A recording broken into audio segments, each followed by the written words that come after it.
What's up, folks? Welcome back to the channel. Boozer here. Thanks for stopping by. Hopefully, you guys having a good day so far.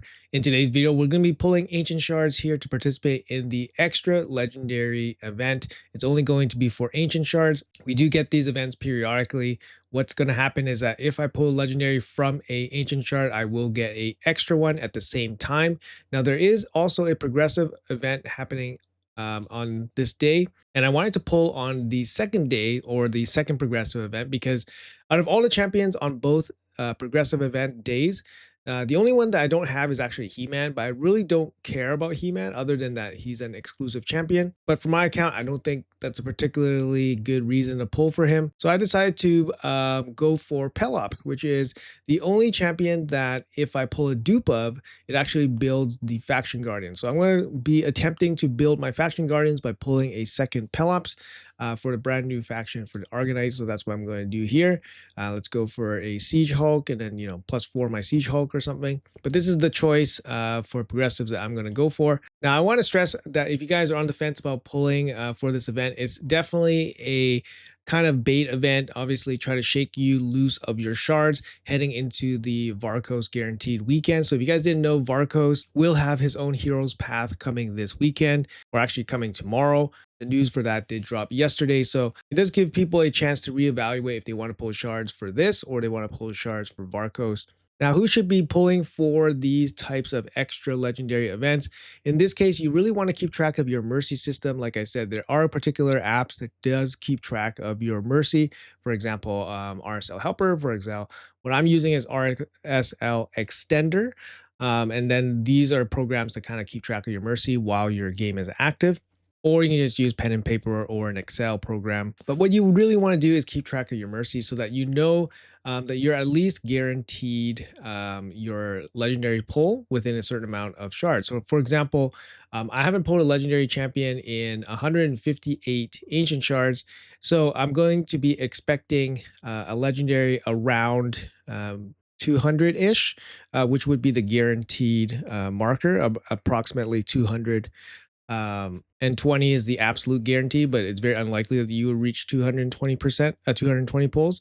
So approximately 210, I would expect to pull something. So within about 50 shards, I have plenty of shards to go around. So that's another kind of requirement. You want to be close to mercy so that you can guarantee yourself to get the legendary within a reasonable amount of shards. Usually I tell people within 100 shards to get 2 legendaries is pretty decent. And of course you have the chance to pull it a little bit earlier, which is good. And you also want an extra stash of shards in the bank so that you don't pull yourself empty, especially since we have, like I said, a Varkos Heroes Path coming this weekend, or if you want to save for future events down the line. But make no mistake, this is a bait event, so you have to be a little bit smart about it. If you guys are going to gamble 150 ancient shards and then not guarantee yourself to get a legendary, this is just throwing resources away. So definitely be smart about it when you guys are pulling shards. You don't want to walk away from this with nothing. With that being said, let's jump into this. We're going to be doing our ancient shard pulls here, and yeah, let's see what 2 legendaries we're going to get. The legendary pool is so massive, so the odds of me pulling anything reasonable is probably really small. There's probably only like 10 champions in the non-legendary pool that I'm going to be like, yay, excited about at this point in the game. But, you never know. Let's go. Let's get it. All right. 0.5% chance. Oh, we got right away on the first 10 pull. Let's go. Let's go. Both of these, that's good. We're going to get right away on the first 10 pull. We were close to mercy, so we would have gotten a legendary within 50 or so. But yeah, let's go. We got it right away. Let's take a look at these champions here. So Gaius, the Gleeful, was a fusion back in the day. And, the story behind this guy is that bombs were pretty much a dead kind of mechanic back in the day. And then I remember when Gaius came into the scene, he was a fusion, and he was kind of hyped up a little bit, mainly because he was a viable-ish bomb champion. Let's check out his kit here real quick. He's got an 81 double hit, grants an extra turn if he kills somebody. That's pretty decent. He is a damage dealer, of course. His A2 on a 3-turn cooldown, he has an AoE attack, places sleep on everybody, and then he places bombs for 2 turns that detonate after 2 turns. The sleep kind of helps because it effectively, if they fall asleep, they miss their turn, it effectively makes the bombs a 1-turn detonation. The A3 here on a 4-turn cooldown is a single target double hit. First hit instantly detonates all bombs. The second hit will ignore all unkillable buffs on the target, which means you can detonate the bombs, have somebody trigger their unkillable, and then still go through them with the second hit. His passive is what makes him a little bit more interesting. When attacked, he has a 30% chance of placing a bomb on the attacker that detonates for 2 turns. Instantly detonates all bombs on all enemies whenever this champion is killed. So if you kill this guy, he actually blows up all the bombs, which is pretty interesting. The negative about him is obviously the 2-turn detonations on his bombs. He does have a bit of crowd control here, so you can kind of, take away 1 turn. But still, it's, and this ability is only a single target detonation. If this was an AoE, that could be pretty interesting. It is on a 4-turn cooldown.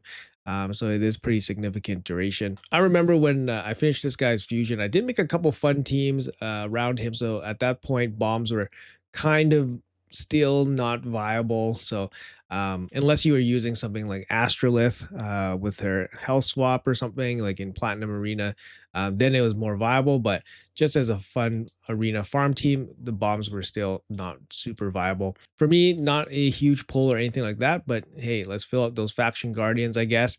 And then we got Harvest Jack as our extra champion here. Harvest Jack got one of the most amazing buffs recently. If you guys don't have him, or if you guys have him and you guys haven't checked him out in a bit, make sure you guys check him out. He's absolutely amazing. He's got an A1 triple hit.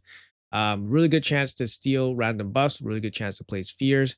He's got an A2 here on a 3-turn cooldown. It's an AoE attack, it's a strip, and then it places decreased attack and block buffs into an extra turn. So it's a 3-turn cooldown into an extra turn, effectively a 2-turn cooldown. And then he goes into this ability, which is a 3-turn cooldown. Another AoE attack, he places fear, and then he places decreased speed and drops your turn meter if the fear isn't placed. Oh, sorry. If it's placed, then it's also a turn meter drop. If it's not placed, then you get a sleep. So there's a lot of crowd control here. He's got turn meter drop. He's got sleeps and fears and decreased speed. He's got block buffs, decreased attack, a lot of stuff happening in his kit, and their AoE attacks, which is absolutely amazing. He's got triple hit A1, which is great against Mercurial. He also has a passive here that passively reduces the duration of buffs on the attacker if somebody attacks your ally. And a nice little touch here is that he is immune to fear himself. If I had a higher blessing for Harvest Jack, I would definitely use this guy. He's really, really cool as a crowd control. Obviously, one of the best looking raid champions in the game. And yeah, this buff for him, absolutely amazing buff.